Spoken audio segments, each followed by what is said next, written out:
মূল্যহার নির্ধারণের ক্ষমতা সরকার নিজের হাতে নেয়, অন্যায় ও অযৌক্তিকভাবে বৃদ্ধি পাচ্ছে বিদ্যুৎ ও জ্বালানির দাম, এমন অভিযোগ করেছেন বিশেষজ্ঞরা। রোববার ভোক্তা অধিকার সংগঠন ক্যাবের আলোচনায় আরও মতামত দেয়া হয়, বেশি দামের তেল ভিত্তিক বিদ্যুৎ কেন্দ্রগুলো দ্রুতই বন্ধ করা উচিত। Bangladesh energy regulatory commission BERC আইনের 34 ধারা অনুযায়ী বিদ্যুৎ ও গ্যাসের দাম নির্ধারণ হতো গণশুনানির মাধ্যমে। এতে উৎপাদক এবং বিতরণকারী কোম্পানিগুলোকে তাদের হিসাবের বিস্তারিত তুলে ধরতে হয়, আর গণশুনানিতে মতামত দিতে পারতেন গ্রাহক সহ বিভিন্ন পর্যায়ের অংশীজনরা। বেস লোডে আপনি যদি অয়েল ইউজ করেন তো বিদ্যুতের দাম বাড়বে। কিন্তু আরেকটি আইন পাশ করে গত বছরের জানুয়ারি থেকে নির্বাহী আদেশে বিদ্যুতের দাম বাড়াচ্ছে সরকার। এর ফলাফলটা কি হচ্ছে? ভোক্তা অধিকার সংগঠন ক্যাবের আলোচনায় তা তুলে ধরেন এ খাতের বিশেষজ্ঞরা। জ্বালানির যে মিক্স, সেক্ষেত্রে পরিবেশ যাতে ক্ষতিগ্রস্ত না হয় সেদিকে বিশেষ দৃষ্টি রাখতে হবে। 34 ধারা পরিবর্তন দ্বারা গণশুনানি রদ করে মূল্যহার নির্ধারণের ক্ষমতা সরকারের নিজের হাতে নেয়।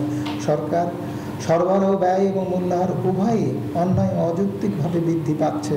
বিদ্যুৎ নির্মাণ করলে উৎপাদিত বিদ্যুৎ এককভাবে কিনে নেয় সরকার।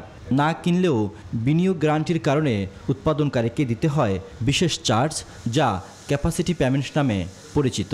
চাহিদার চেয়ে বেশি পরিমাণ উৎপাদন সক্ষমতা তৈরির কারণে প্রতি মাসে এ খাতে সরকার ব্যয় করছে লাগামহীন অর্থ। সাথে আছে বেশি দামের তেলভিত্তিক বিদ্যুৎ কেন্দ্র। দুই মিলে সব চাপ পড়ছে গ্রাহকের উপর। পিক লোডের ক্যাপাসিটি তৈরি করার সময় বিদ্যুতের দাম কি হতে পারে এবং হলে সেটার চাহিদা থাকবে কিনা, এই সমন্বিত চিন্তাটা করা হয়নি। সমগ্রটা ভেবে নিয়ে পদক্ষেপগুলো না নেওয়ার কারণে এখন আমরা দেখতে পাচ্ছি যে কোনো বিদ্যুৎ উৎপাদন ছাড়াই সামিট কোম্পানি প্রত্যেক বছর একটা ক্যাপাসিটি চার্জ নিয়ে যাচ্ছে।